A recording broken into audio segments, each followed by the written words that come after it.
Let me just.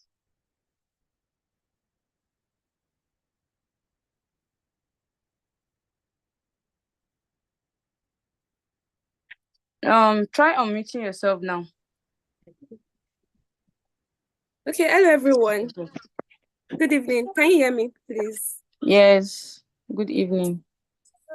Okay, so I'm trying to enable video here, but it's not possible. Do you mind? What about now? Still the same thing. Okay. Well, you can proceed while I try to remove the restrictions. You can start, please. Okay, hello everyone. Good evening. It's such a pleasure to be your tutor for today. I'm really excited to be here, and I want to appreciate the management and every GSAM and the coordinator as well for giving me this opportunity to take you on legal angle to waste management. I hope that you have expectations for this lecture, and I hope that you'll be able to gain a lot from the little I would say. So I'll be sharing my screen now. Please respond if you can hear me. I hope you guys have expectations. If you have expectations, can you type in your expectations in the chat box? What you're expecting to learn tonight? Please, I want to see your responses in the chat box.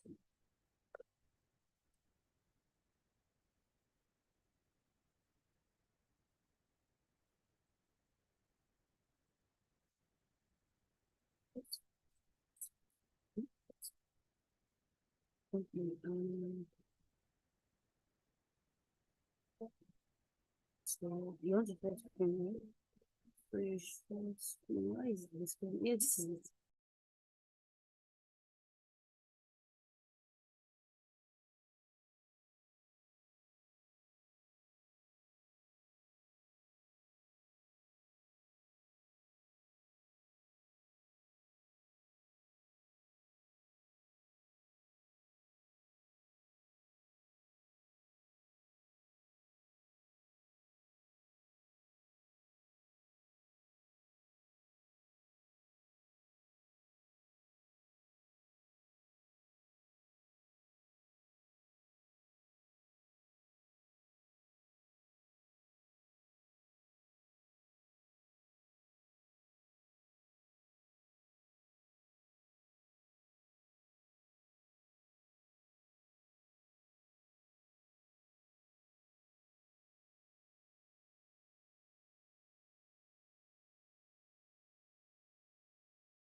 Hi, Hello. Deborah. Can you speak now?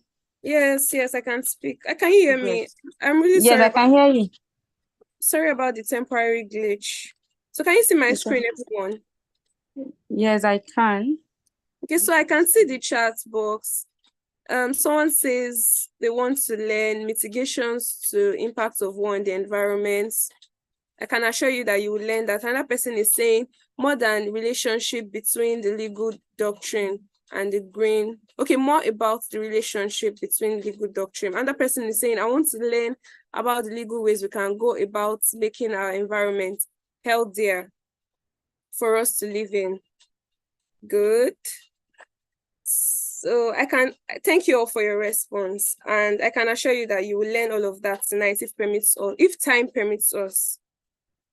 So I have another task for you again. Please engage me in the chat box. If you know that Nigeria has laws regulating waste management, are you aware? Please kindly engage me in the chat box. Are there laws regulating waste management in Nigeria? Please, let's do that quickly. Okay, yes, you are aware. Yes, you are aware. Thank you. So, okay, it seems everyone is aware. So if you are aware that there are laws regulating waste management, then why are you attending this lecture? Why do you want to know the legal angle to waste management? Okay, someone says no. There are even agencies doing the regulations. Okay. So I'm sure that despite the fact that you're aware there are laws and there are agencies, you want to really know what they are doing to help the environment in Nigeria. Okay, someone says I want to learn more. Okay, so let's move on.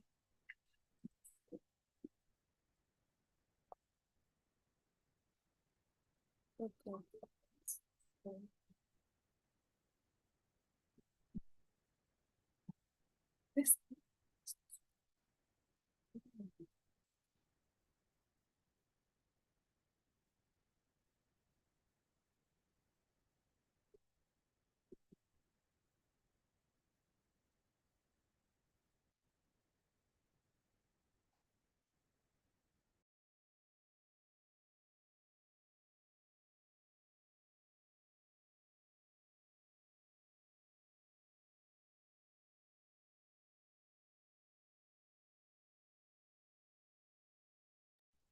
Hi, Deborah. Is there any problem?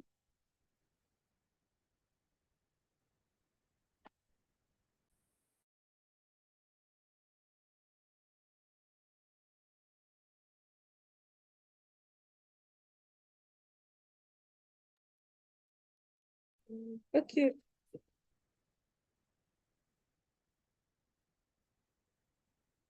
Okay, okay, so sorry about that. So let's move on. So now that you are aware that there are laws, I'm sure that you are also aware that the United Nations have a lot of programs in place for the world to come to a consensus as to how to manage and improve the environment. In fact, research shows that there are over 500 internationally recognized agreements in the past 50 years. And it is no news that Nigeria is also a party to many of these agreements. If you agree, please type in yes in the chat box. In fact, Nigeria is part of the Sustainable Development Goals. Nigeria has also been attending the COP for the next for a number of years now. And in fact, I'm sure they have representatives at the ongoing COP in Dubai. And yet you will still wonder that despite all of this, Nigeria is still lagging behind compared to other nations of the world. In fact, as the giant of Africa, our waste management system is quite poor compared to other countries. Research also shows that Nigeria has over 100 laws managing waste management in Nigeria, regulating waste management in Nigeria. And yet, we are still lagging behind. I don't know if you can see my screen, you would see the picture, the image on the screen. This shows the commonly practiced method of waste disposal in Nigeria. People do open dumping, open hair burning. They dump in the drainage system, in rivers and streams. And this shows that despite being a party to a number of agreements and attending several conferences over the years, we still encourage these practices. We are still lackadaisical about waste management in Nigeria. It is quite sad. And as some of you have identified, you stated that you are aware that there are laws regulating waste management in Nigeria. You are aware that there are agencies regulating waste management in Nigeria, and you are here to learn more. How does this law impact the environment? How has Nigeria been implementing these laws? You want to also know how these laws impact, how war has an impact on the environment, and the link between these laws and war. In the course of this lecture, you will be seeing some of the legal provisions we have on waste management in Nigeria. You would also see and learn how they are connected to war and its impact in the environment. Please, are you following me?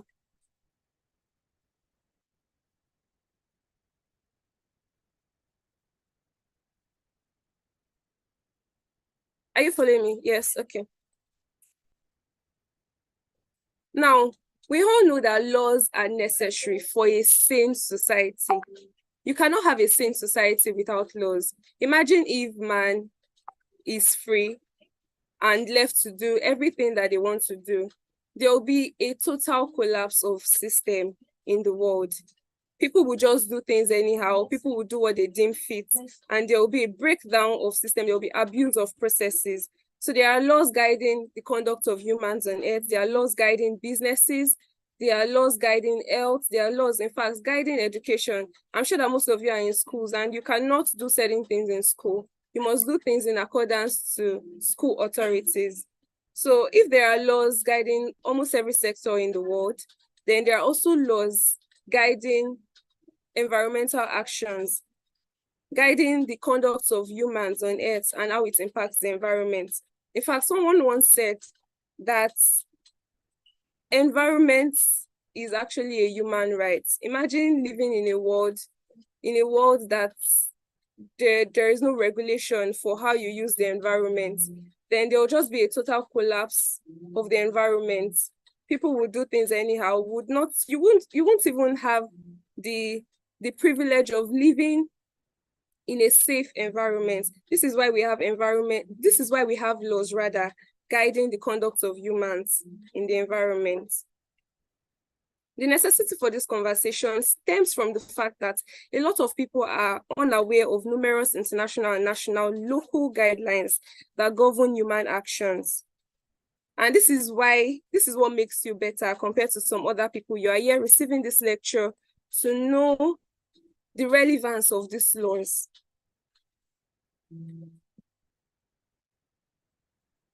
So in the course of this lecture, you'll be seeing a number of laws that guide environmental conduct and its overall impacts.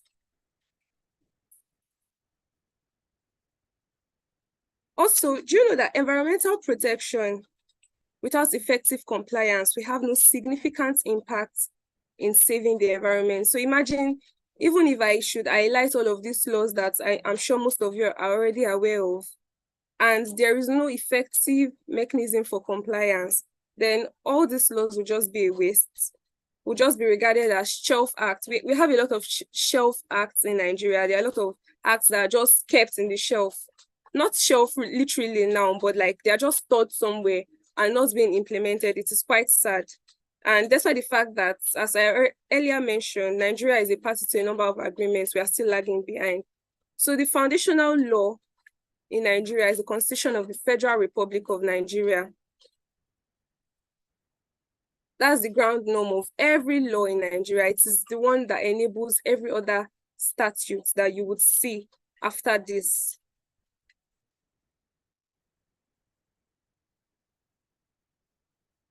So Nigeria the Constitution of the Federal Republic of Nigeria obligates the states, obligates the federal government to improve and protect the environment. And this is guaranteed under Section 20 of the Constitution of the Federal Republic of Nigeria. Oh, sorry. Oh, I'm so sorry about that, please. Let me go back.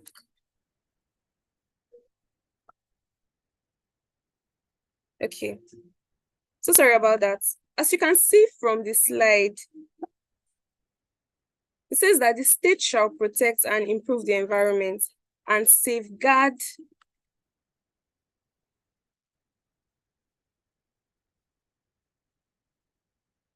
the water, air, land, and forests and wildlife of Nigeria.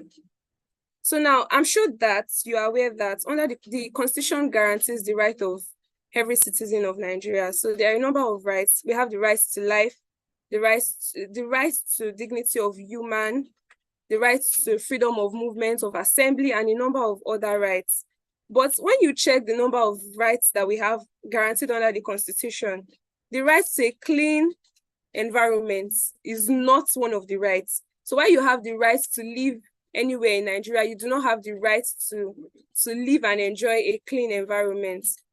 So Section 20 actually makes it an obligation. It is one of the obligations of the state. It is not a right, but an obligation. If you have time, you can check the difference between a right and an obligation. So when the person is obligated to do something, it means that the person has the choice to either do it or not. So in this situation, if Nigeria does not work on this obligation, then you cannot bring an action against the federal government for not fulfilling their obligation, right? But if a person breaches your rights, that is your right to life or your right to live anywhere in Nigeria or your right to freedom of movement or association, then you can bring an action in court and you would get remedy because they breached your rights. So I don't know, I just want you to have a moment of reflection. Why is it that I have the right to life and every other right, but not the right to live in a clean and sustainable environment? In fact, somebody once says, you'll see it later on in this slide, that the key to growth and happiness in the environment is only... Sorry to cut you short, Ms. Deborah.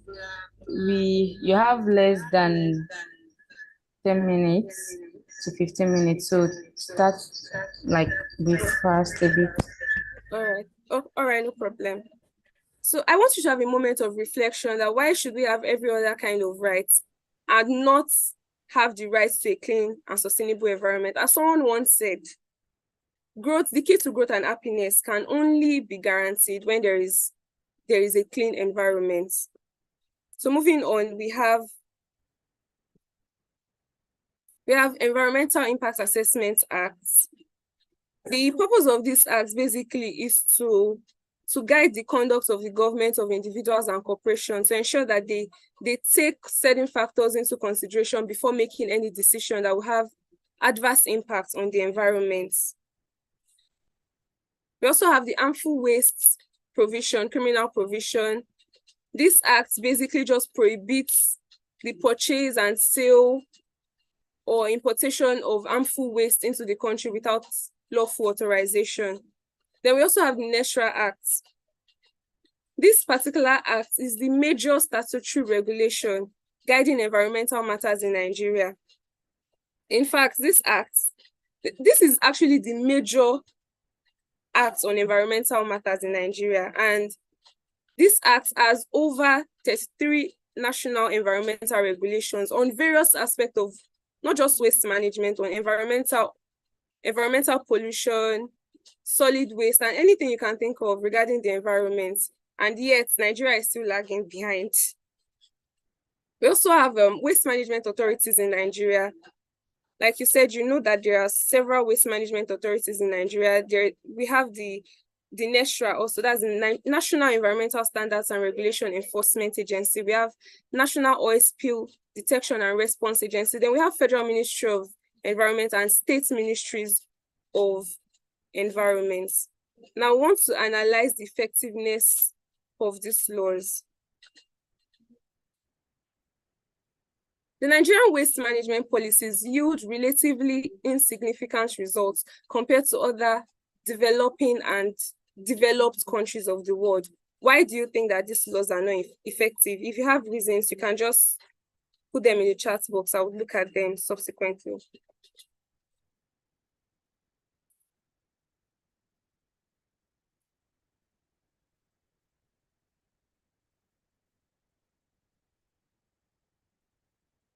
Are you guys still following? I'm not seeing your response. So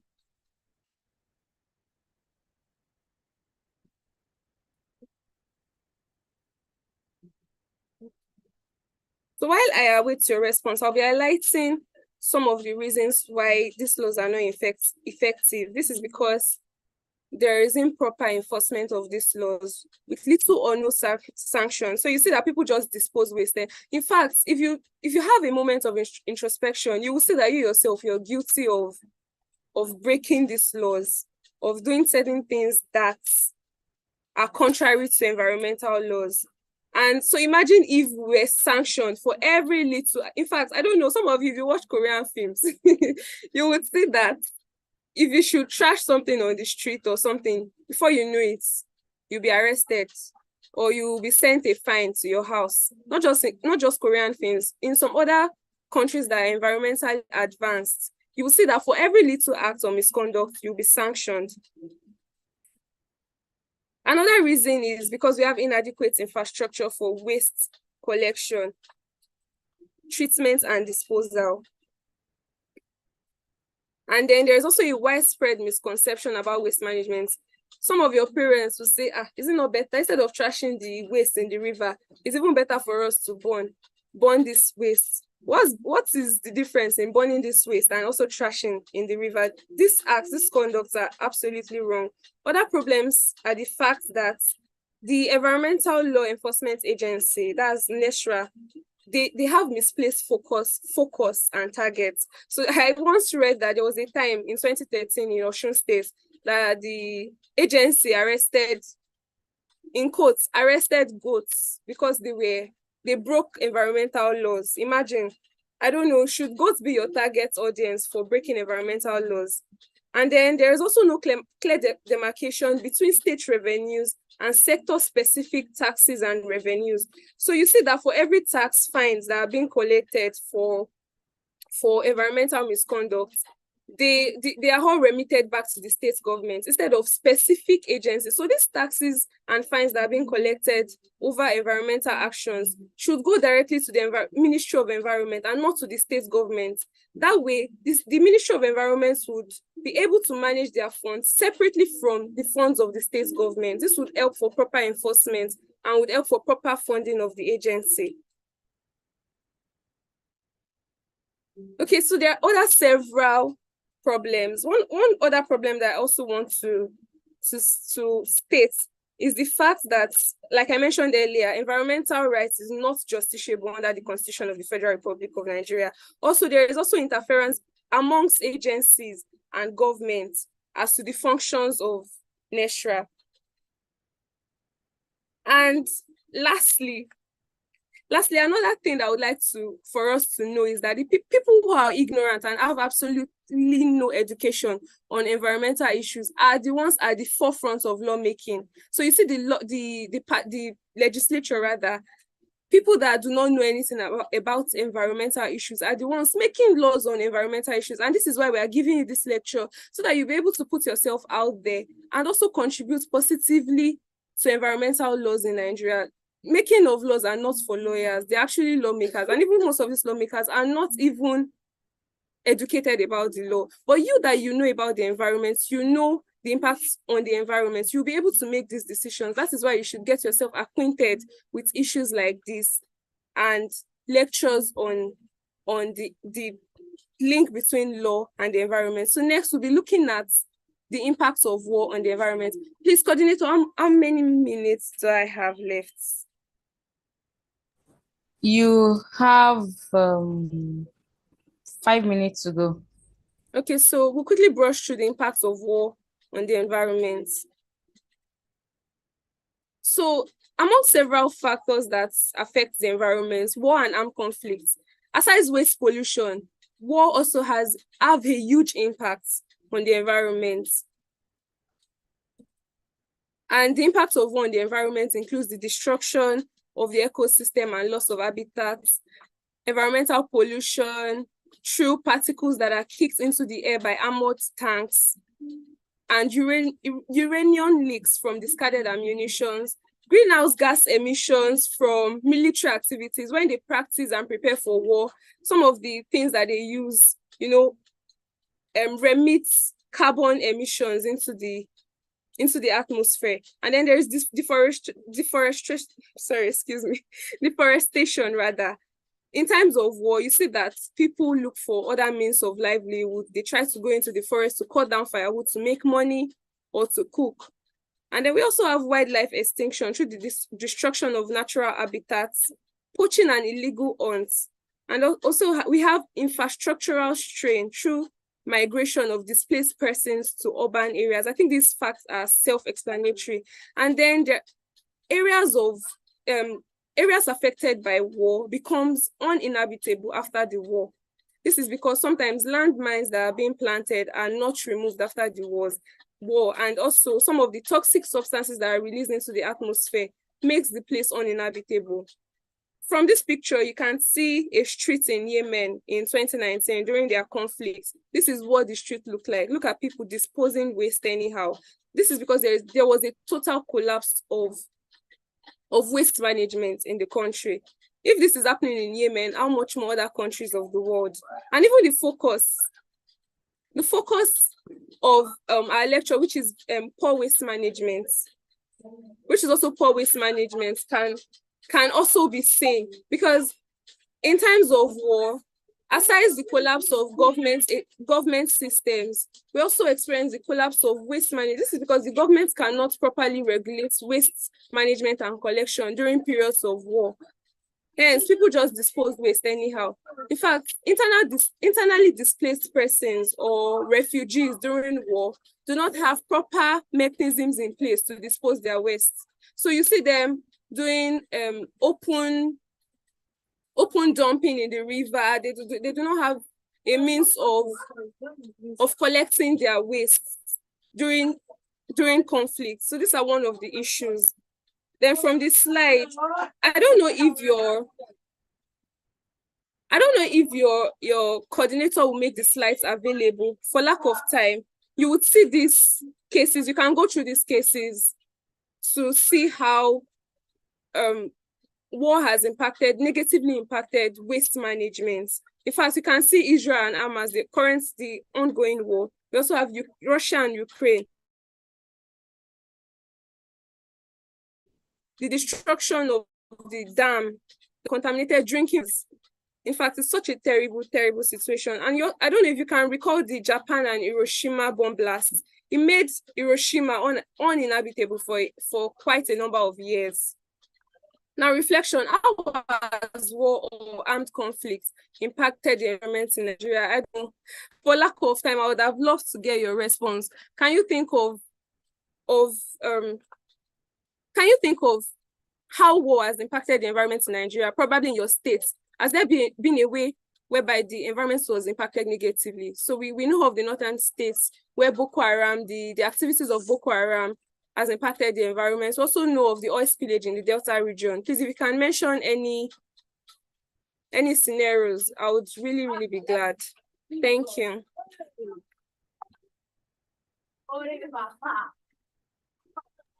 Thank so you. There are also, okay. Oh, I'm not done. Please just give me time to round up. Have 2 minutes to round up. Thank you. Okay, so there are several provisions, international provisions, and sadly, Nigeria is not a party to any of these provisions.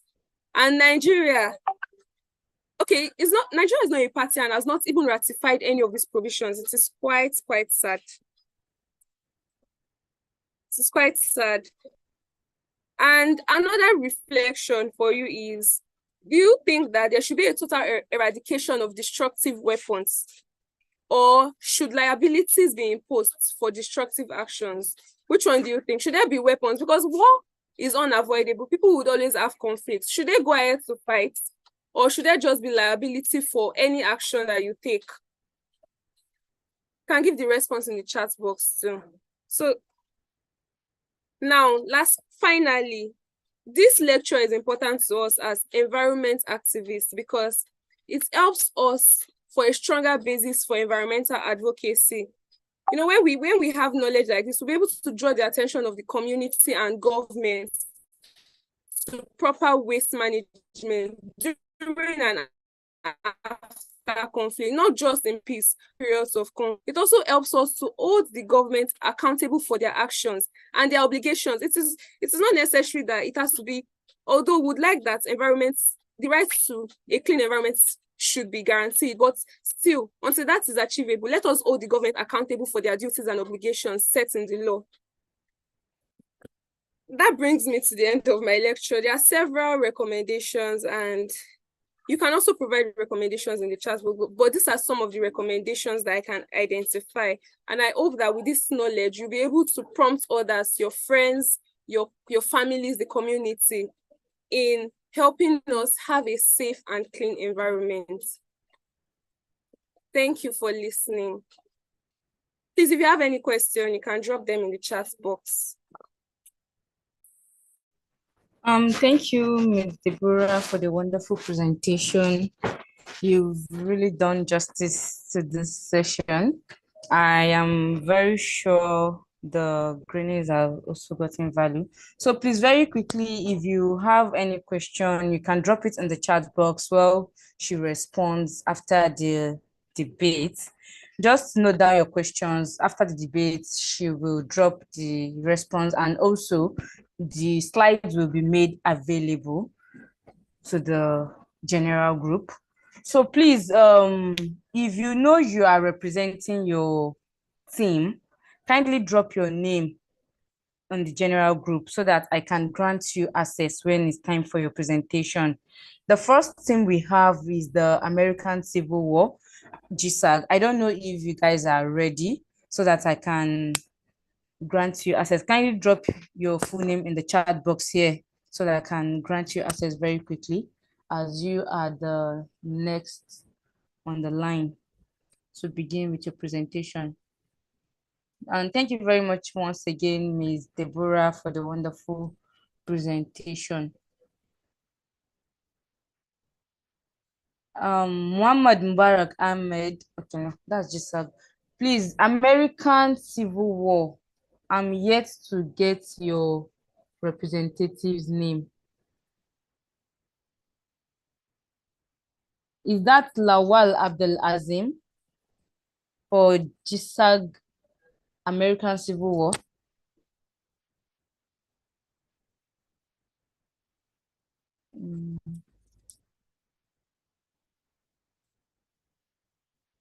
Lawal.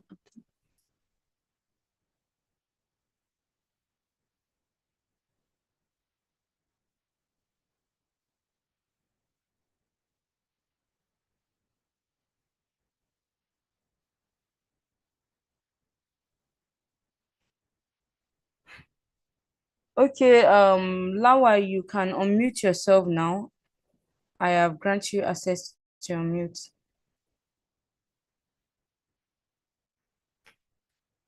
Okay, thank you very much. Let me share the screen. Okay.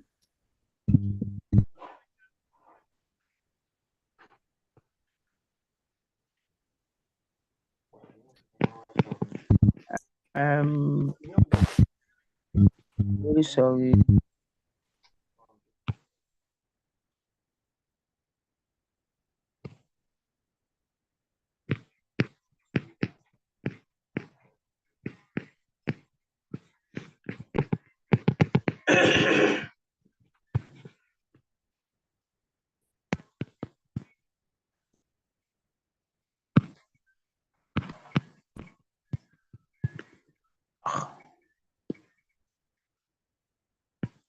Is there any problem? Are you finding it difficult to share your screen? My laptop is low on charge, and I can't figure out how to do that. How to do the sharing from my phone. I'm coming.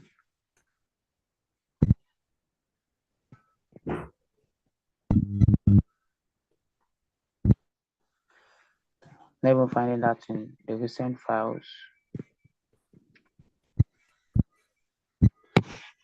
Please, other GSAGs, try to get your files ready so that we will not waste our time. It's impossible to do that right now.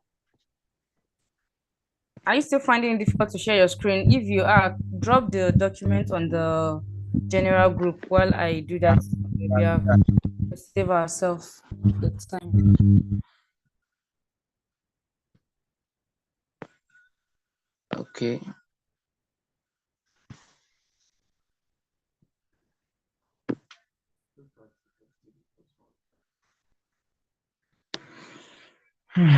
I'm sending that in the general group now. So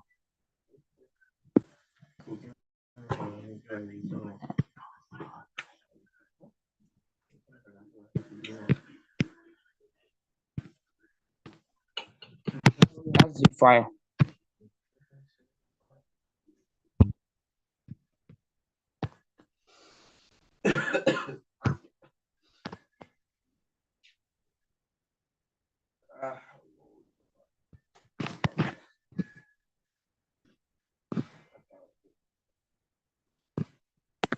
As the file is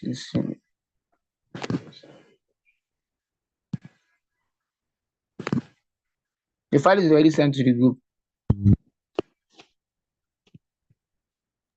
Sorry, I was muted. I received your file already. I will make it available. Just a moment.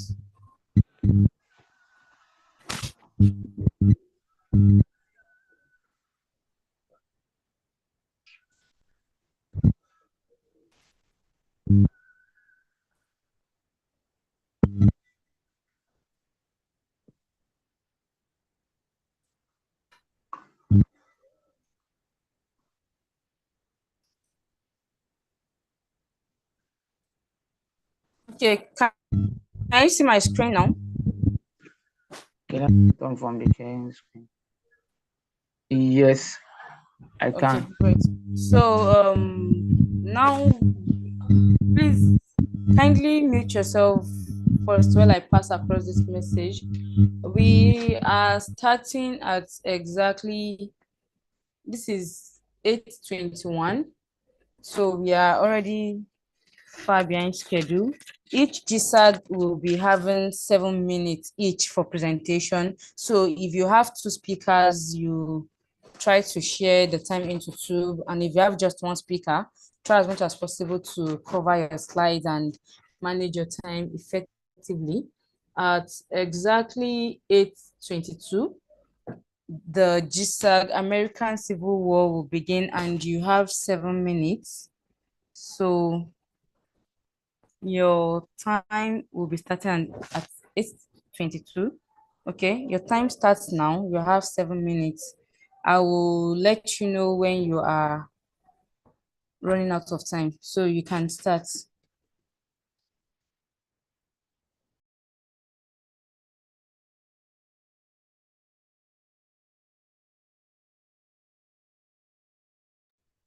You can begin, Lawal. Your time starts now, and you have 7 minutes, so you should be rounding up by 8:29.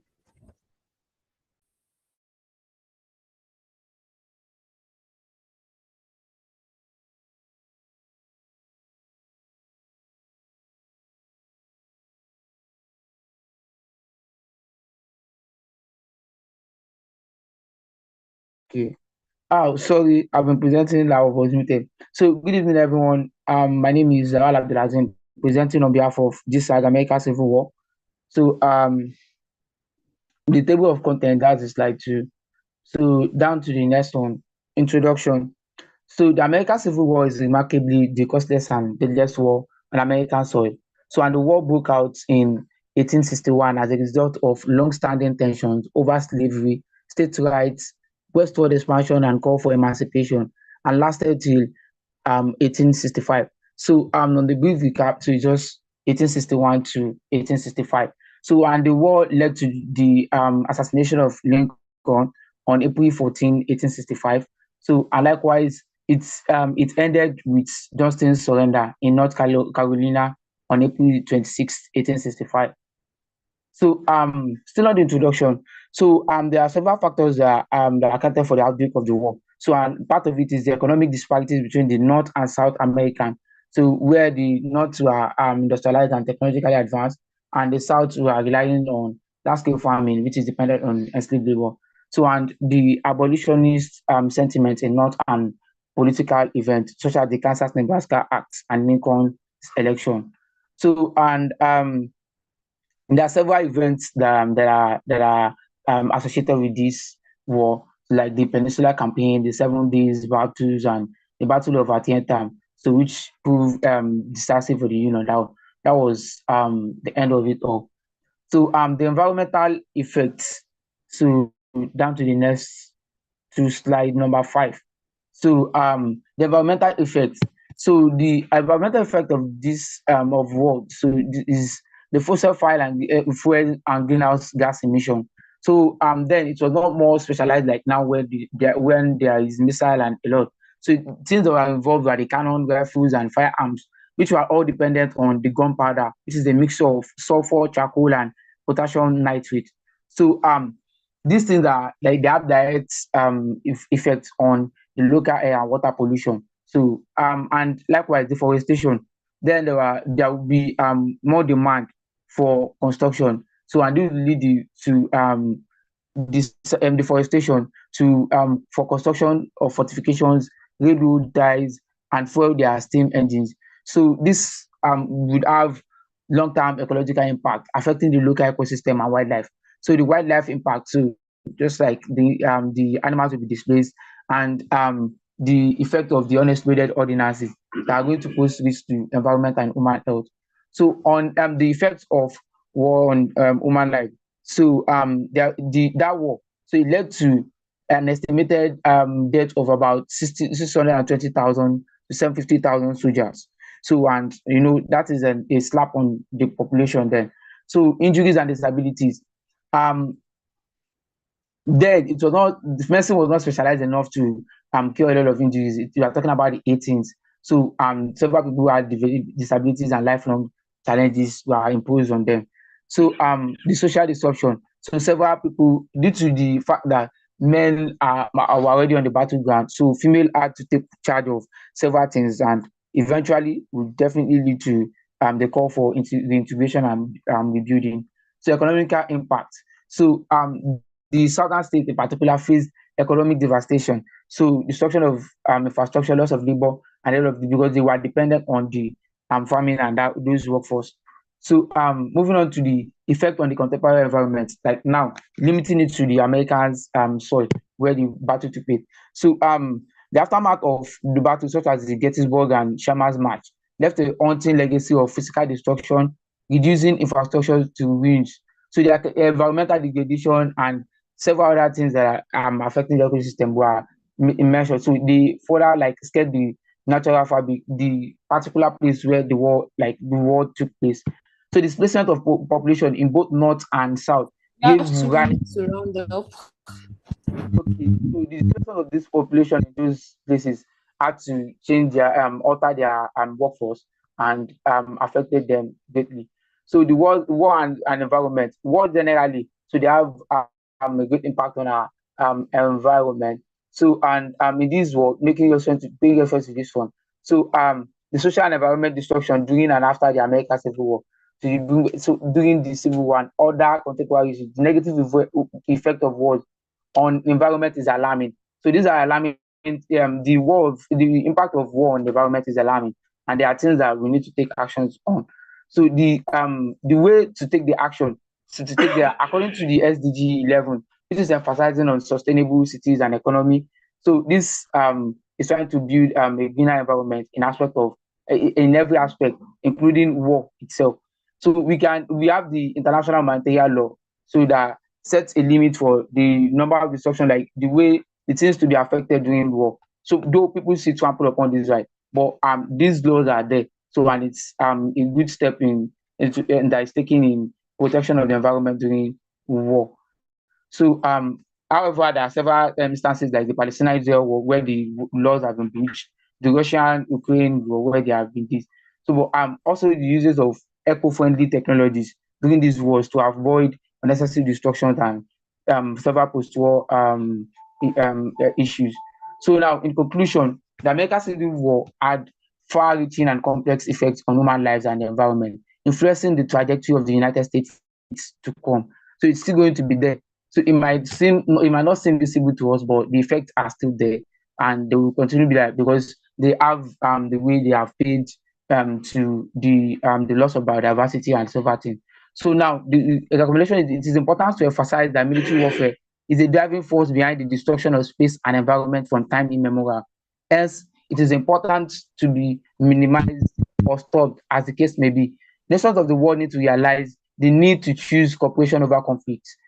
Preventing conflicts is crucial for long-term environmental protection, and war should only be employed as a last resort. The best thing is even staying off war in itself.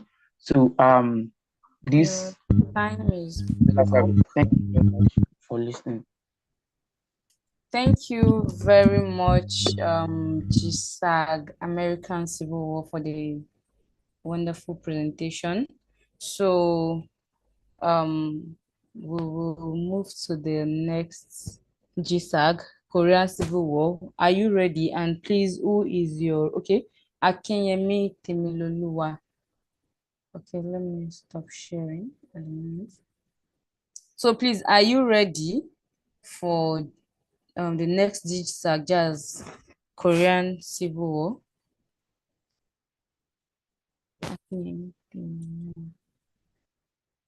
You can unmute yourself. Okay. Good evening, everyone. Please, can you hear me? Yes, I can hear you. All right. My other colleague will share the slides to the group so you can help us to get first. Okay, you would have done that since. Kindly share it quickly as we don't have time. Please, if there's any GSAG that knows they will be having issues with sharing, drop all your slides since from now so that I can upload it as soon as possible to avoid wasting of time. I'm yet to get your slide, Korean Civil War. Yeah, okay, I've forwarded it. Okay.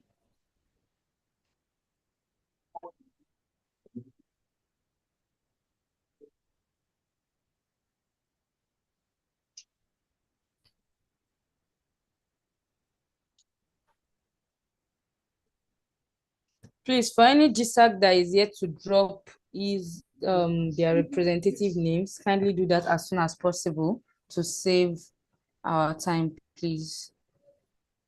Okay.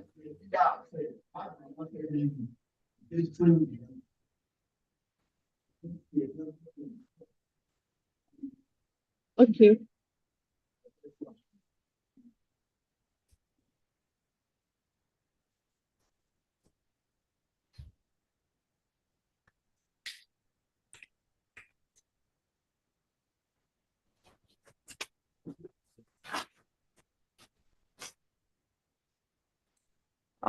This is 8:32. So at exactly 8:33, you can begin, and your time ends at 8:40. You have 7 minutes to present.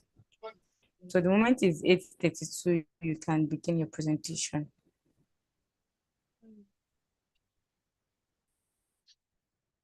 If you need the next slide, you can just let me know when to go to the next slide. Okay. Thank you. All right, so I am Akinyemi Temiloluwa and I'm representing the GSAG Korean War. Next slide, please. Yeah, the Korean War was fought between North Korea and South Korea, and the war lasted for 3 years.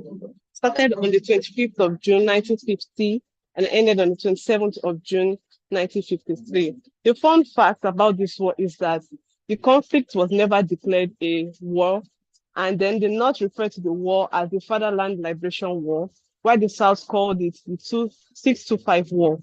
And up to date, there are still tensions amidst the North Korea and the South Korea, such that we can say that the Korean War never ended.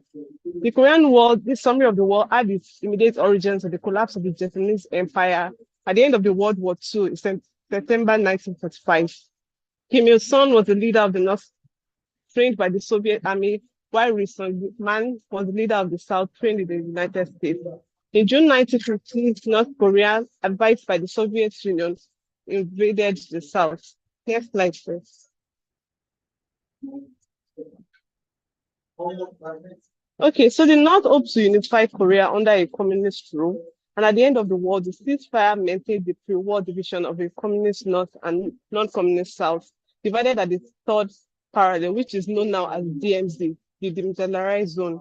After the North invaded the South, the UN passed Resolution 83, which authorized member states to provide military assistance to South Korea.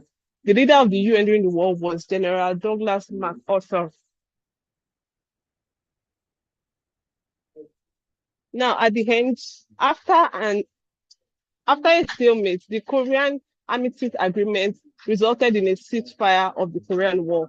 A peace treaty was never signed, but the Korean Armistice Agreement was signed in July 27, 1953. Neither side really won the Korean War. However, some considered South Korea and the US to be the winners of the war, as they achieved the original goal of preserving South Korea as an independent, non-communist nation. Next slide.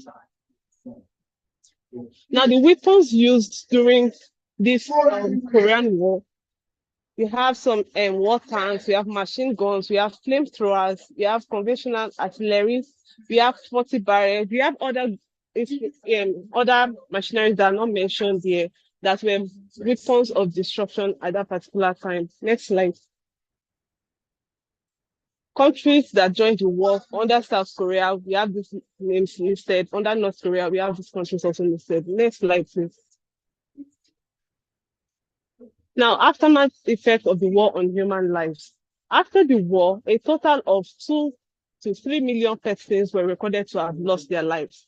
990,958 casualties in the South, 1,550,000 casualties in the North, according to Cummins in 2011. The war itself caused immense suffering, widespread physical and emotional trauma. The effect of the war is still felt today, as it has left a bitter, lasting impact on the Korean Peninsula and its people. And it's a heartbreaking reminder of the devastating consequences of armed conflict. Next slide. Okay, so on the environment, aftermath of the war, the earlier part was on human lives, and now we're talking about the effect of this Korean War on the environment.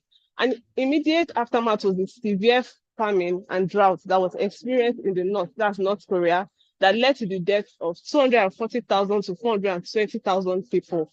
The bombing, the shelling, the use of chemical weapons also caused soil contamination, deforestation, and water pollution. And as we showed earlier, many weapons were used, which included deployment of nuclear weapons. Now, these weapons were transported by war vehicles.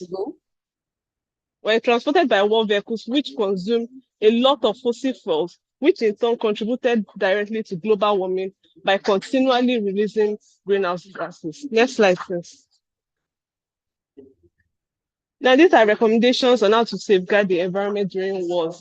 During wars, safeguarding the environment can be very challenging because, it goes contrary to exactly everything that we do to safeguard the environment. But there are practicable solutions that can help to minimize the environmental impact. Some of these include introducing and implementing eco-friendly practices. Then after war, investing in environmental rehabilitation and restoration efforts such as reforestation, cleanup initiatives. This can help to restore the ecosystems and mitigate the long-term impact of wars. Also encouraging the use of precision-guided weaponry, which can reduce collateral damage and minimize harm to the environment.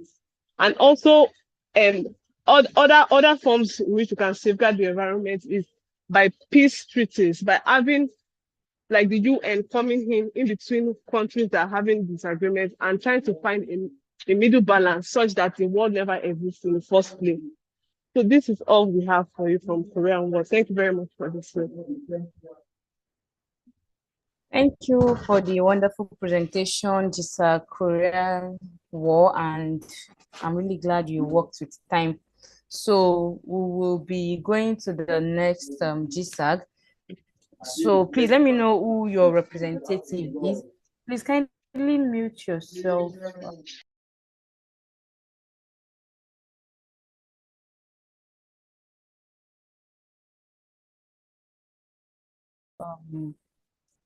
Civil War, please, who is your representative?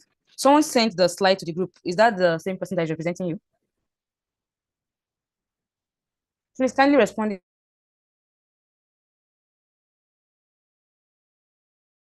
in the chat box. Nigeria Civil War GSAG. We don't have time.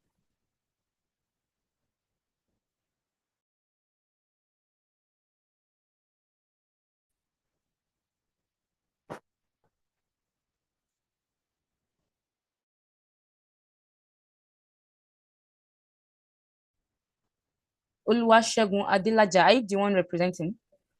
Please kindly respond in the chat box. Let me know who I am unmuting.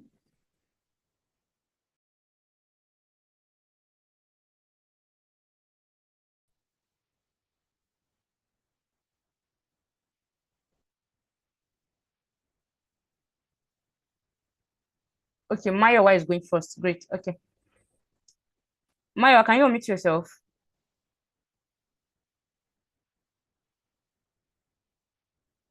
Yes, thank you very much. Okay.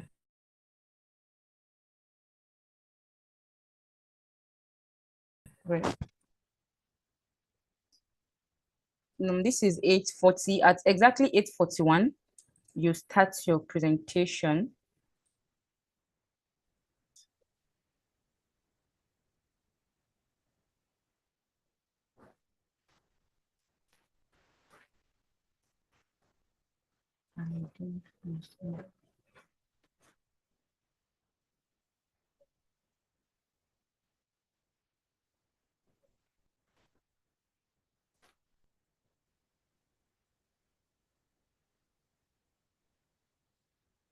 Okay.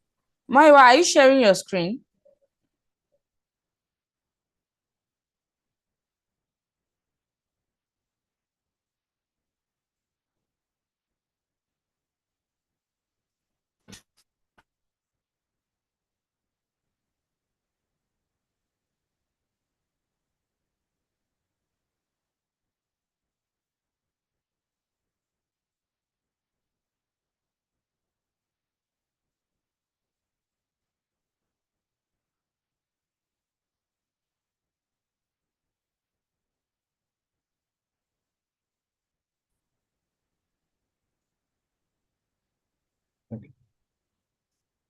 Okay, can you hear me?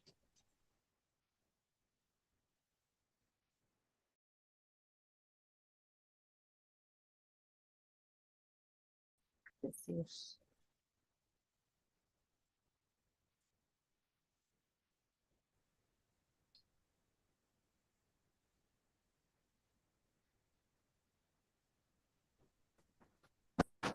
Maiwa, can you unmute?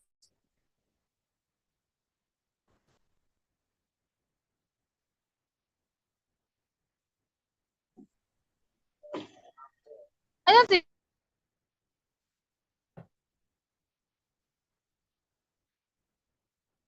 Maiwa, are you there?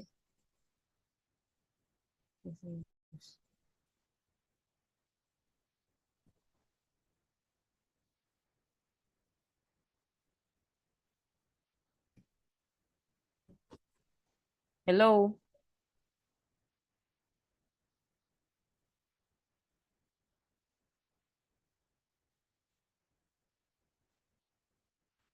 It's the other Maiwa, not mine. Oh. Please, what is your full name? Who is the Maiwa that is presenting? And rename your GSAG name to your name, please.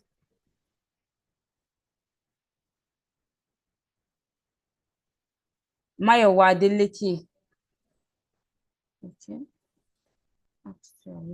Can you speak now?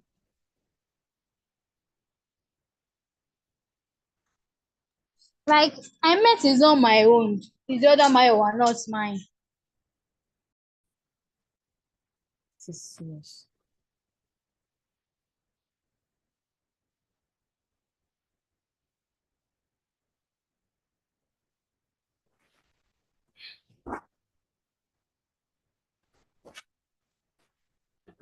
Try unmuting yourself, Mayowa, Nigeria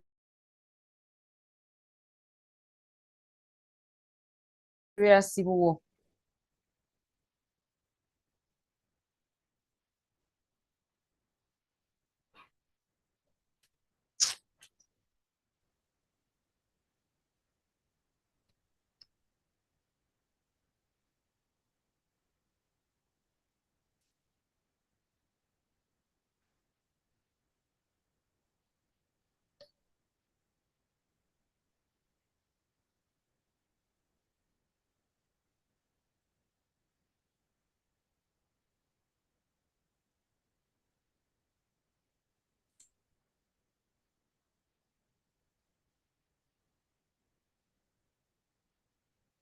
Mayowa, you're not speaking.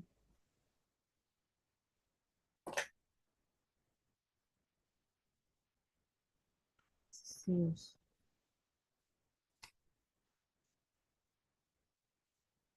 Please, GSAG, Nigeria civil war. Nobody is speaking. I've unmuted Mayowa and he's not speaking. Is there any other person that will replace him?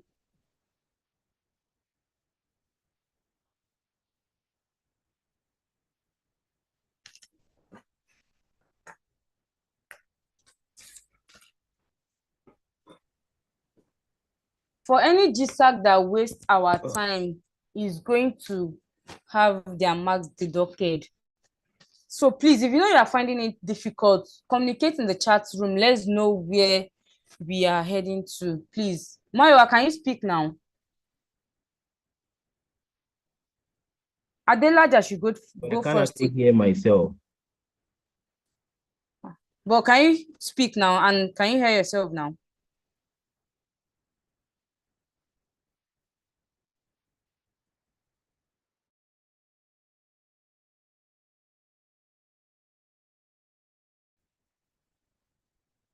Oluwasegun, unmute yourself and you go instead of Mayowa.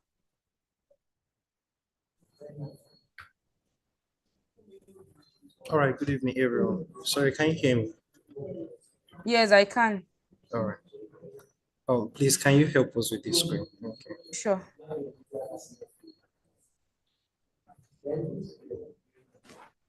So, all right, good evening, everyone.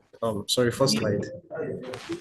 So, I'm Oluwasegun Adelaja representing GSAG Nigeria Civil War, and this evening, please, the first slide.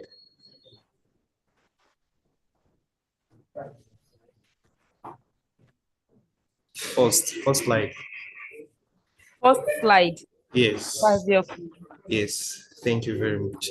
We're sorry for the time for the delay. So we'll be talking about exploring the cost of the Nigerian civil war on the environment. Next slide. Next slide. So a conflict sparked by the secession of the Southern East region of Biafra led by Igbo ethnic groups, resulting in a brutal and devastating conflict with widespread hunger and casualties, ultimately leading to Biafra's reintegration into Nigeria. And we'll see that the Nigerian Biafran war, also known as Nigerian Civil War, was actually a war between the federal government and the southeast eastern people. And sorry, next slide.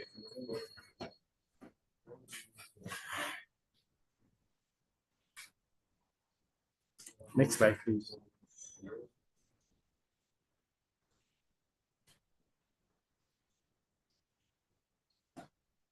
All right, so before we move ahead, we'd like to give us some facts about the Nigerian Civil War. And the first one is that over 1 million lives were lost and 500,000 acres of forest were lost, leading to a significant reduction in wildlife habitats and biodiversity. according to the United Nations Environment Program 2020. And the third one is that 240,000 barrels of oil were spilled into the environment, resulting to extensive damage to water bodies, land, and vegetation. And that's according to environmental rights action. And the last fact is that it is estimated that around 20,000 square kilometers of agricultural land were destroyed, leading to food shortage and economic instability, according to Nigerian Conservation Food 2018. Please, next slide. And here are the costs of the Nigerian civil war on the environment. The first one is soil degradation. The second one is water pollution. The third one is deforestation and habitat loss. And the fourth one is deaths. So the next slide. Yeah, so here is the effect of the war on global warming. And we'll see from our slide here, the war happened between 1967 to 1970. And from there, we'll see that the temperature of the global temperature, especially here in Nigeria, was from the chart was still very much considerable. And at that moment, things were still very much okay, even though not too okay. But compared to what we have now, we'll see the charts 2020, we'll see how red it is, and that shows how the temperature is kind of increasing. And we'll see the war that was being fought, that is 1967, during 1967 is still even affecting us even up to now. That is to show the impact of war even on the long run. Please, next slide. And here are measures to safeguard the environment from effect of war. You see we've actually laid down, stated some laws, stated some effects, and stated some problems which was caused by the law. And here are actually some measures to mitigate these problems. Number one is limit availability of weapon, restrictions on the exploitation of hazardous materials, develop sustainable strategies to safeguard the ecosystem, establish emergency environmental response plan. And the last one is community awareness and environmental education. And I would like to speak on the community awareness and environmental education, which is in line with the Sustainable Development Goal 4, which is quality education. We see that one of the way we can actually help mitigate the effect of war is by giving out education. Some of these people actually do not really know the extent of what they are doing. They believe so much in, oh, let's just go and fight and prove our ego, but they don't really have the understanding of what might come up in the future, especially to the environment, which is going to even affect the future generation, even their unborn children. So I think to actually mitigate the effect of war and to safeguard the environment, we need to focus so much on environment education. People need to be aware of their actions towards the environment. Next slide, please. So here are the references to our facts and figures. Thank you very much for listening. Thank you for the presentation, even though your team wasted our time, and that is the minus for your team. So the next GSAG we have is Vietnam. So we will be going to the next team. Is the Vietnam GSAG ready? Your slide is up. So who is the representative?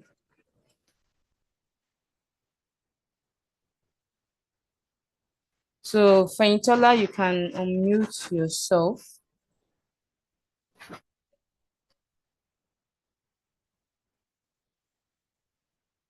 Good evening, everyone. My name is Faintolua Hatonda, and I am representing GSAG Vietnam War. I hope you all can hear me. Yes, I can hear you. All right. Ma, please, the next slide.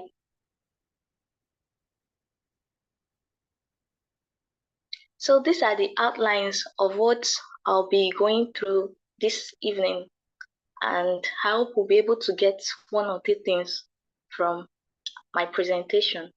The next slide, ma.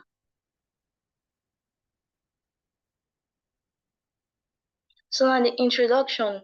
The Vietnam War started from 1954 to 1975 and was a conflict between the communist North Vietnam, based by the Soviet Union and China, and the anti-communist South Vietnam, supported by the United States.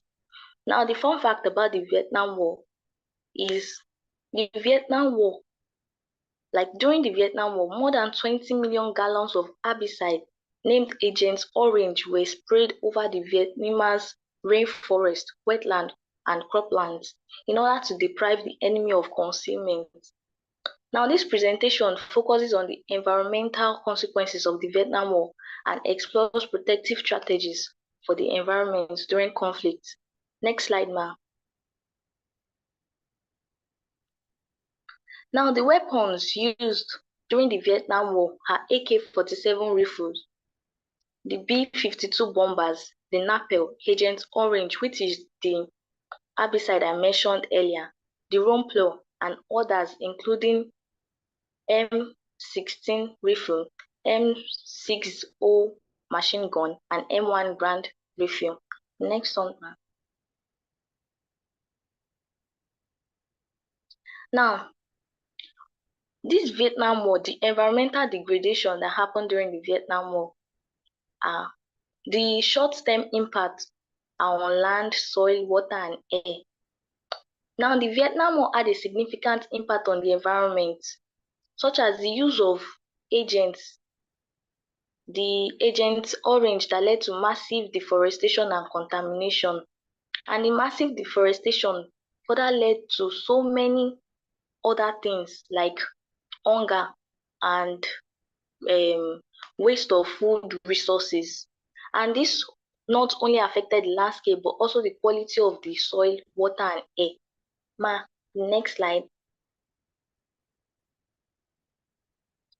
So now, deforestation was also one of the environmental degradation during the Vietnam War, because the use of herbicide and bombing led to destruction of vast forest area. Next slide, ma. Okay, ma, the previous slide, sorry.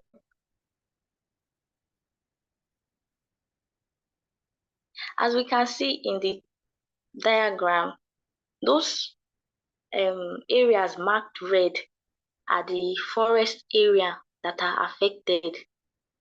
The whole of those red marks there are the deforested areas.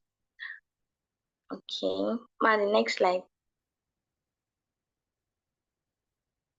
So now, another environmental degradation was water pollution. Water sources were heavily contaminated due to the use of chemical agents. Next slide, ma. An impact on human lives. The previous one I explained was impact on the environment, but then now we are looking at the impact on human life. The Vietnam War resulted in the death of an estimated 2 million Vietnam civilians, 1.1 million North Vietnamese troops, and 200,000 South Vietnamese troops. More than 58,000 Americans were killed, and more than 150,000 were wounded. The war also caused significant displacement of people. People were forced out of their homes during this Vietnam War. And then Agent Orange had devastating effects, causing serious health issues like cancer, birth defects, rashes, and neurological problems among the Vietnamese people and US servicemen and their families. As we can see in the slide, that is a child born with a birth defect. Now the next slide. So now, impact on humans' life continues. The Vietnamese War was a costly conflict. It costed a lot of money and resources. The United States spent about $168 billion on the war, which is equivalent to about $1 trillion in today's dollar. The United States continues to pay $22 billion taxpayers' money per year in war compensation to Vietnamese veterans and their families. Ma, the next slide. Now, contribution to climate change. Before war began, the building of military forces are noted by the Conflicts and Environment You have 4 minutes Observatory left. uses up a lot of natural resources that are hard to replace. The use of contribution to the climate changes, fossil fuel consumption, we have environmental destruction, and we have pollution. The bodies of water were contaminated, and also soil and air, making areas unsafe for people to inhabit. Ma, the next slide. So now, continuation of the contribution to climate change. There is deforestation. Forests were destroyed, and through those deforestation, loss of biodiversity also happened, and some organisms went into extinction. And then Vietnam has shown substantial biodiversity loss due to changes of ecosystem resilience to emerging local and global stressor. Pollution. The war led to significant pollution due to bombing and the use of chemical. This pollution had long-term effect on the environment and contributed to global warming. And the next slide. Now, the bigger picture, the global consequence. The consequence all about the consequence in the whole world. We have carbon emission from the war. Some scientists estimated that together, military and their supporting industries might account for up to 5% of global emission, more than civilian aviation and shipping combined. Now, carbon emission from the war. Due to this war, carbon dioxide was, let me say the rate was tripled, and then this is like killing humans slowly and killing the world slowly. My the next slide.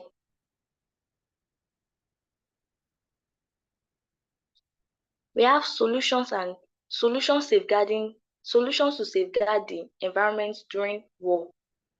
Safeguarding the environment is very crucial, and the safeguarding solutions adopted by the International Law Commission of the United Nations and the Geneva Water Hub of the University of Geneva includes limiting the use of certain weapons, establishing zones of peace, limiting damage to natural resources, You have and 1 minute to go round up your presentation. and this is our recommendation. Ma, the next slide. Conclusion: the Vietnam War, with its significant human, environmental, and economic costs, highlights the devastating impact of war. Ma, the next slide. These are the references we have for the Vietnamese War. And then thank you for listening. Thank you very much, GSAG Vietnam, for your presentation, and thank you for not wasting our time. So the next GSAG we have is the GSAG World War One. Are you ready? And Hey, rubbish. Hey, oh my God. sorry, please kindly mute yourself, Tulua. So for GSAG World War One, who is going first? Is it Abigail or Muhammad Mubarak?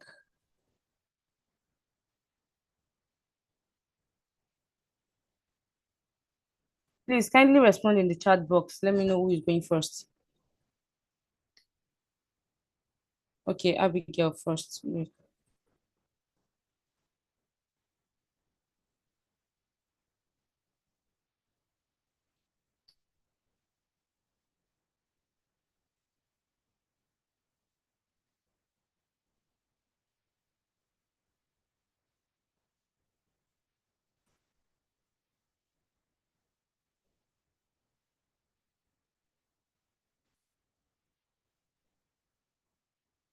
Sorry, I can't find Abigail on my list. What is the name she signed in with?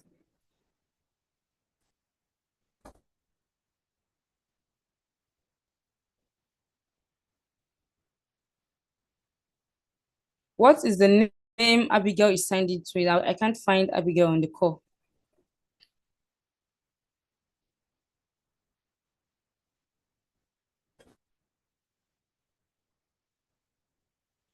Okay, since nobody's responding, Kadush will go first.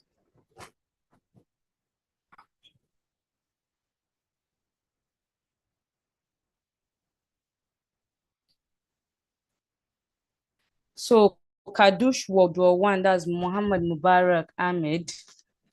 Can you unmute yourself?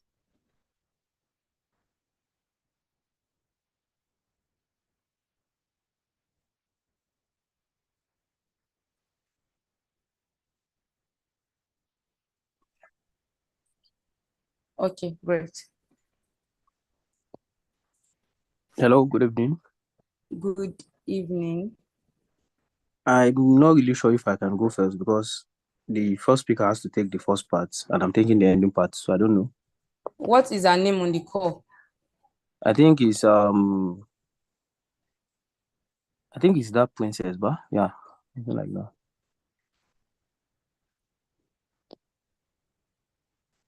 So Abigail, can you unmute yourself?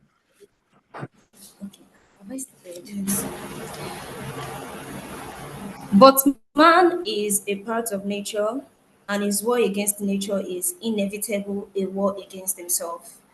But man is a part of nature, and his war against nature is Hold on. inevitably I a war. haven't said you should start yet, please. Please help me start. Okay, you should not start. So it's exactly 9:05. You have 7 minutes and your time starts now. You have till 9:12 for your presentation. Can you see my screen? Yes, I can.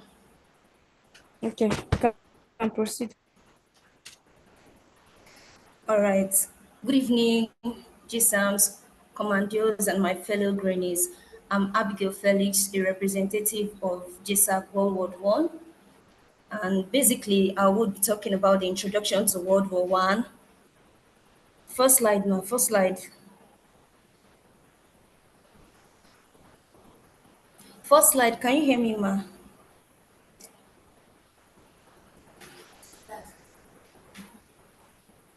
Okay, basically, I will talk about introduction to World War One, environmental problems, pollutions, problems from World War One. Next slide. World War One, also known as the Great War, started in 1914 after the assassination of Archduke Ferdinand. So basically, what precipitated the war was the death of the Archduke Ferdinand. During the 4-year conflict, Germany, Australia-Hungary, Austria-Hungary, Bulgaria, and the Ottoman Empire as the Central Powers fought against Great Britain, France, Russia, Italy, Romania, Canada, Japan, and the United States as the Allied powers. The horrors of trench warfare and new military technologies contributed to the levels of death and devastation that marked World War One. The Allied power had eventually triumphed and the war was finished. Your Lordship, you would agree with me that beyond the triumph of the Allied powers, there were bombs, explosions, heavy artilleries, and guess what? Our environment has been on the receiving end of all this. However, as advocates for the environment, we have analyzed the impact of this war on the environment. Next slide, please. One of the deadliest wars in history till date. In the wake of the First World War, a great deal of weaponry had to be produced, such as the submarines, the poison gas, warplanes, tank, grenade. If you're thinking how this has affected human, I'm also wondering about that. Next slide, please. We have the environmental problems it has posed to human. One of those ones were land degradation, soil contamination, erosion, deforestation, which actually affected food production. Landscape changes by trench warfare. The forest of Europe was significantly You have changed, 4 minutes going left. from being. Can you hear me, ma'am? Yes, I can. I said you have 4 minutes left. Thank you. The forest of Europe was significantly changed, going from being diverse ecosystem, this is prior to the war, and to monocultures after the war. And we look at the water contamination from oil spills and waste disposed, which affected human as well as aquatic life. We have the air pollution, which affected human respiration and avian life.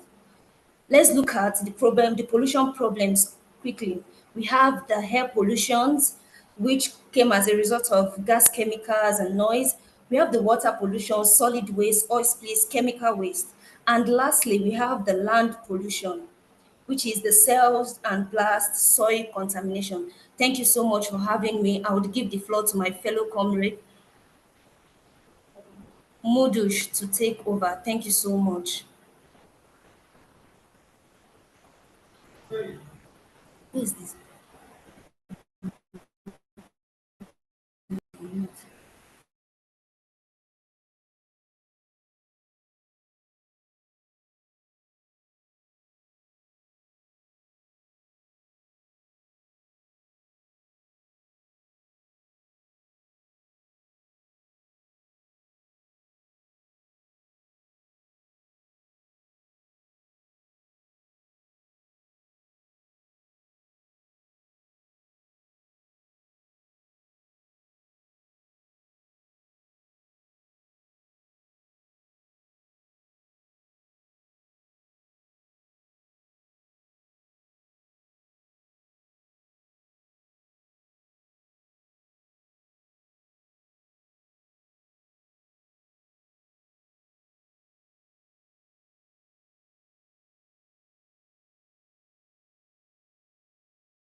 Hello everyone, can you hear me?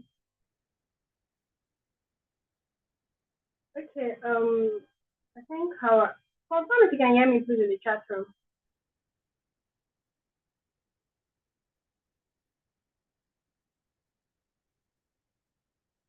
Alright, it seems our host got disconnected from the meeting. Is she back? Okay, so who is the next person that's supposed to present this? Let me hand it over to her. Okay, I think she's back.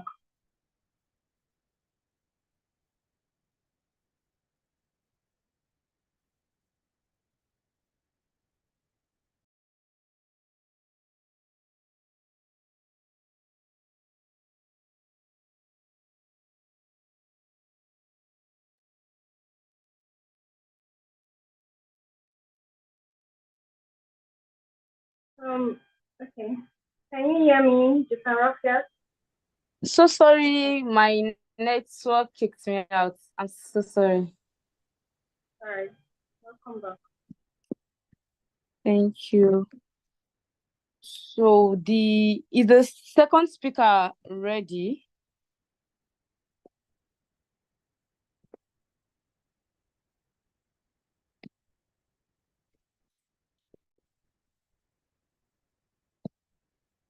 Mubarak, are you ready? Of Word 1? Kindly unmute yourself, please.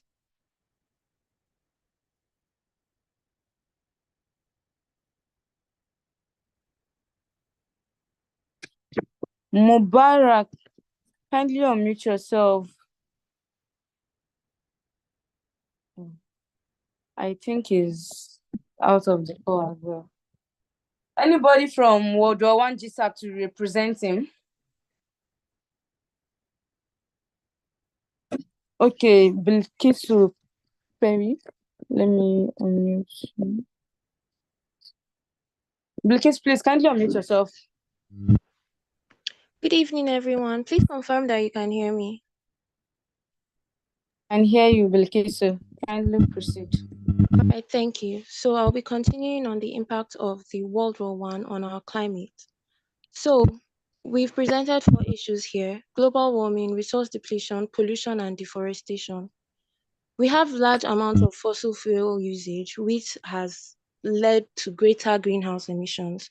We've also had a lot of resource depleted to keep up with production for weapons, lumber for building trenches, and metallic pollution caused in our soils and in our oceans. And this is the impact of World War One on human lives. 9 million soldiers died, 23 million soldiers were wounded, over 5 million civilians died. And then it was a major player in the Spanish flu pandemic because people had to move around a lot. There was a lot of food shortage and starvation. Side, please.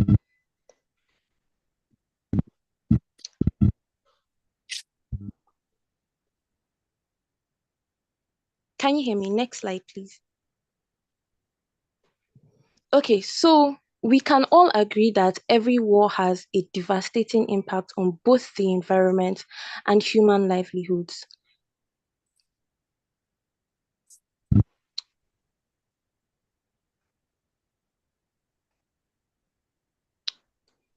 We can all agree that because we've presented the cases of pollution, land degradation, hunger, starvation, and all these things that have affected human beings in the worst way possible.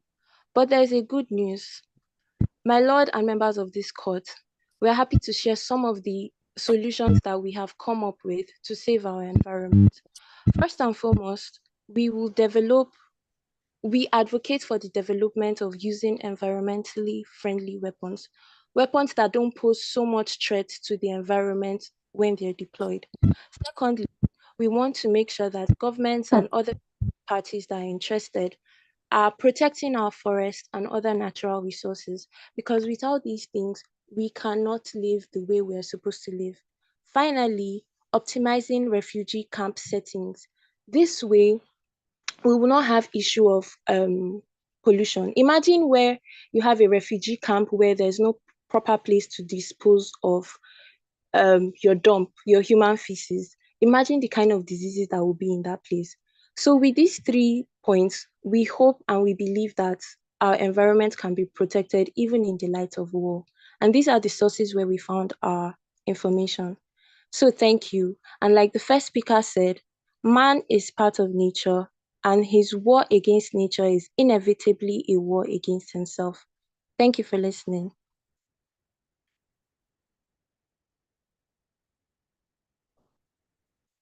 Thank you, Belkis, for rounding up the presentation. So we have the World War II. Are you ready? And who is going first, please?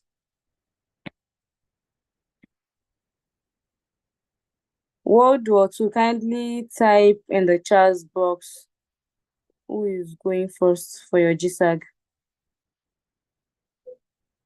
Judas is going first. Okay.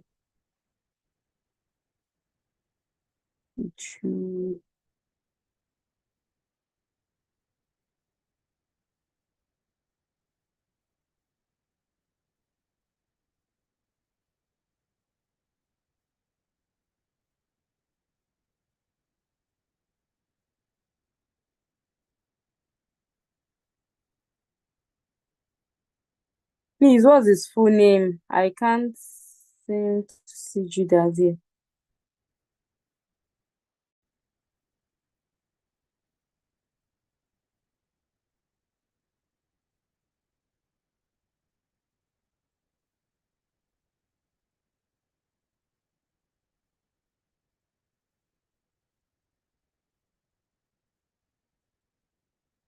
Akintayo Judah. Okay.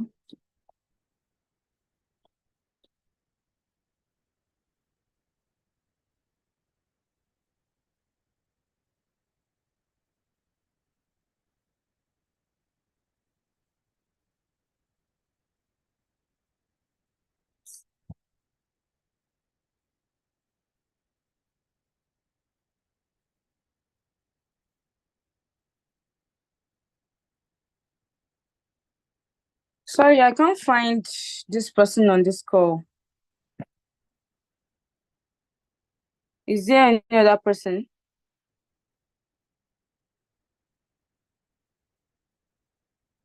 And what is your name on the call?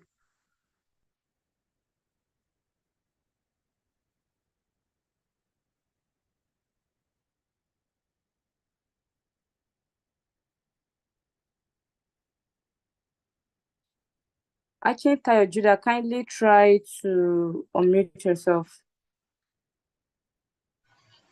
Okay. All right. Can you all hear me? Yes, I can hear you. All right. Thank you so much. Can you see my screen? Your slide is up. Yes, I can. Yes, I can. This is 9:19. As 9:20, you can start, and you have 7 minutes. As you stop at 9:27. All right. Are you the only speaker, or you have someone else? I have someone else. Who is the next person, please? Oluwasemilore. Okay. All right. So good evening, everybody. Good evening, my fellow World War II GSAG members. Good evening, the Grand GSM, the Grand GSAM. I mean the GSAMs and my fellow GSM GSAG group members. So I am Judah Kintayo, and I'll be taking us on a journey where we get to unveil the shadows of conflict, exploring World War II, the ecological impacts, and profiling sustainable solutions. So this is the outline that will guide us through this presentation. Next slide, please. All right, so a brief introduction into, excuse me, the Second World War. From history, it was recorded that it started in the year 1939 and spanned till 1945. But the highlight of this war is that World War II was the biggest and bloodiest and deadliest war in history. It's not that it's one of, but it's the biggest and the bloodiest and deadliest war that was ever recorded in history because of the records of deaths and other history that follows. Next slide, please. So now, the fun facts about World War II is that I'll just highlight the major fun facts about this war. So one of the fun facts is that there's this 8-year-old girl, a very young girl, named Rosa Maria that, during this war, provided in our little way humanitarian service by taking care of war victims. She took it upon herself to at least put a smile on their faces, give them water to drink, food to eat, to be able to just survive and last the period in which the war lasted. So that's just like the major fun facts about World War II. And another major fun fact is that, the prime minister, which is more like a president, was found controlling one of the airspace, the aircraft, I mean, during the war, which is a very fun fact to, behold. Next slide, please. So now the impact of World War II and the weapons that were used on environmental pollution. So one of the impacts of World War II was that it contaminated land and water resources in the sense that, radioactive particles that were used for the weapons that were deployed during this war impacted the land and water by contaminating them.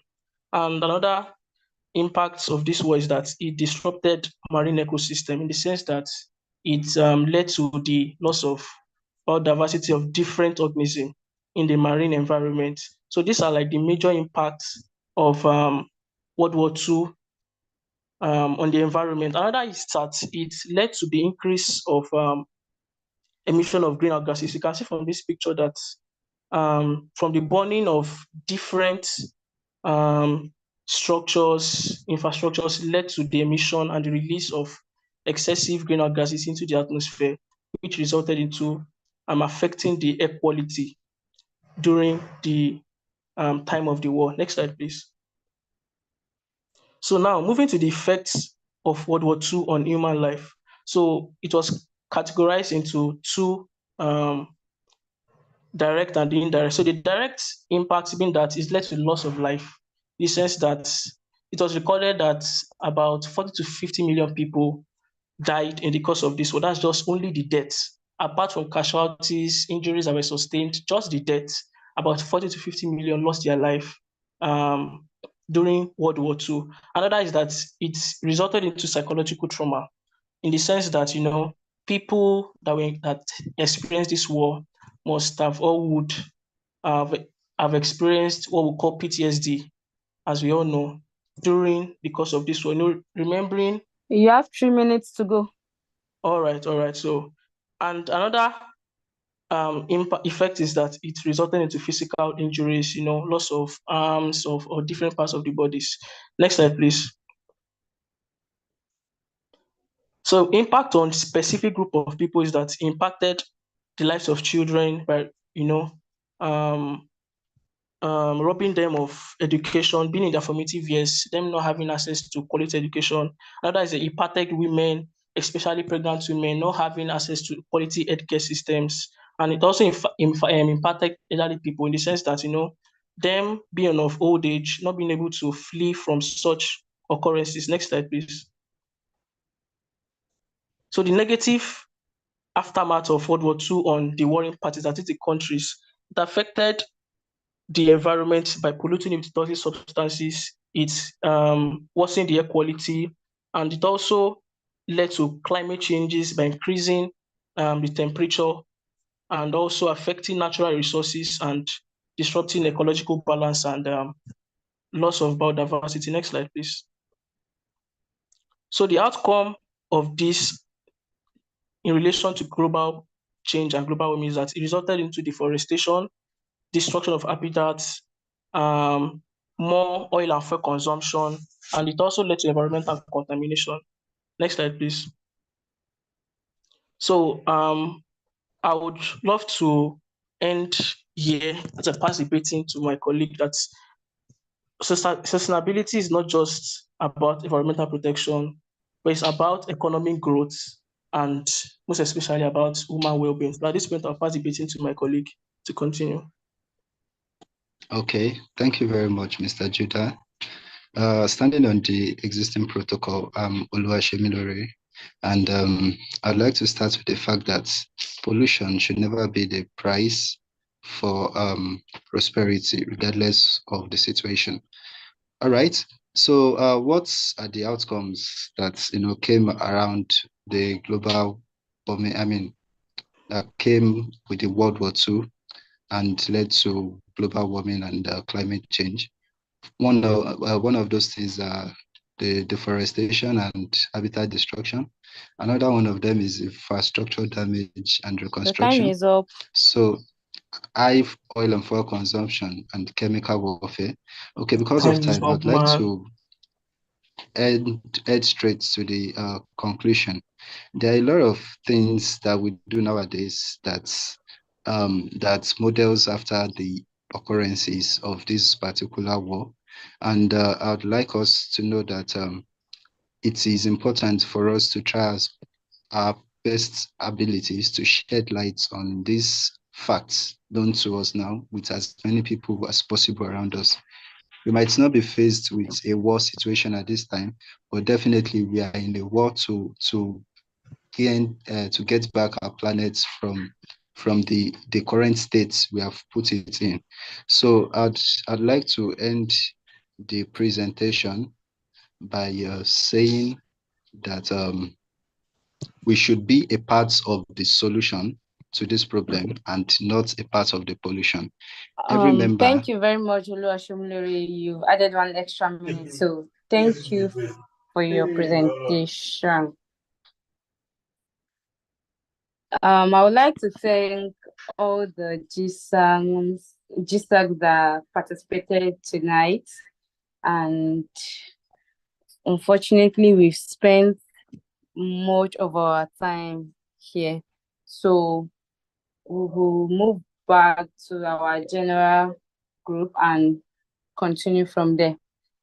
So thank you everyone for joining, and thank you to all the GSAMs on the call, and for the GSAGs that wasted our time, you having the minus in your marks. So thank you everybody for your presentations, and let's continue on the general group.